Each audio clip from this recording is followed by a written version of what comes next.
Shawnee Heights baseball came into tonight's regional final after a 10-0 shutout versus Highland Park. DeSoto stood in the Thunderbirds' way of a trip to 5A state. Let's go to Bettis Sports Park. This was a really scrappy game for almost 6 innings. Shawnee Heights and DeSoto went back and forth in a pitching duel and great defense. The Thunderbirds picked up their first run on a wild pitch. It's 1-0 after 3 innings. Heights' Trone Purvis shut off his glove at shortstop on defense, stepping on second before slinging it to first for a nice double play. The Thunderbirds loaded the bases on several occasions tonight. Here's one example. Deacon Pomeroy is walked. The guy on third scores. T-Birds lead 2-1. Top 6 score tied at 2. Heights on defense. Brody Cooper with the massive punch out. Now it's time for the Shawnee Heights bats, and bases loaded again. Bottom 6. Guess who?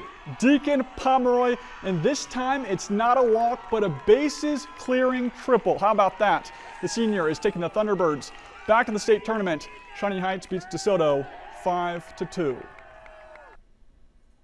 I mean, that's what high school baseball is. Everyone going to Wichita. I mean, I've been around this Shawnee Heights. My dad was coaching. I've been around the team since I was 5, so getting to see the older teams do it, just more excited for me. Wamego softball took on Baldwin in the 4A regional finals, hoping to continue its fight for a three-peat. Star pitcher Peyton Hardenberger was in street clothes, but Landry Adams was filling in nicely in the circle, dealing strikeouts early and getting the Raiders out of 2 bases-loaded jams in the first 2 innings. Her defense was helping too. Check out this grab by Tulsa Schultz. With the sun in her eyes, Baldwin leads 2-0 to end the 3rd inning. It takes a while for Wamego to get its bats going, but it was worth the wait. Bottom 5th, Morgan Evans smacks one to left center. That'll drop and brings both runs home. Schultz and Emily Crocker tied up at 2-2. Just a few pitches later, what the fans in red were waiting for. Laney McCarthy smashes a 2-run dinger, and Wamego is headed back to state for its try at a three-peat, winning 4-3. Rock Creek and Lewisburg each won their first game of the day, so they'll meet in the 4A regional championship to end the night. Rock Creek sophomore Brock Lubbers shoved in this one. Here he strikes out the side in the top of the 2nd to escape an early jam.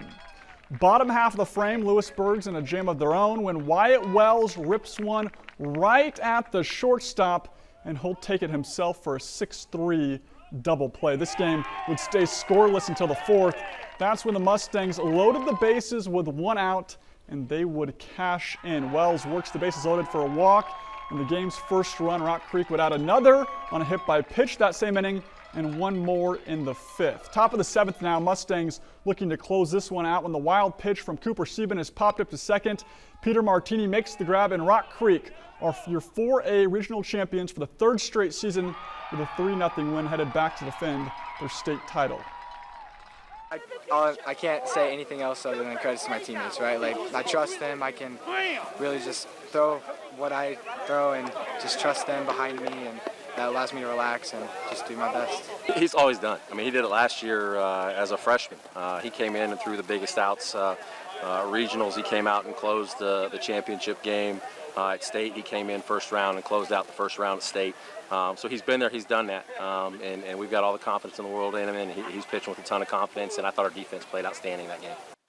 Moving on, top-seeded Frankfort paid a visit to Rossville for this 2A regional final, but this fight was all dogs. Rossville racking up an 8-1 lead by the 6th inning, and they're making moves around the bases. Cameron Miller sends one nearly to the back of the wall, but that'll be good to help Cannon Mitchell book it to 3rd, and now in scoring position. So good thing Jared Cunningham is next up to bat to bring him home. A deep shot to give Mitchell and Logan Kufal their path home, and a dominant 10-1 win. Rossville is headed to 2A state next week. KU baseball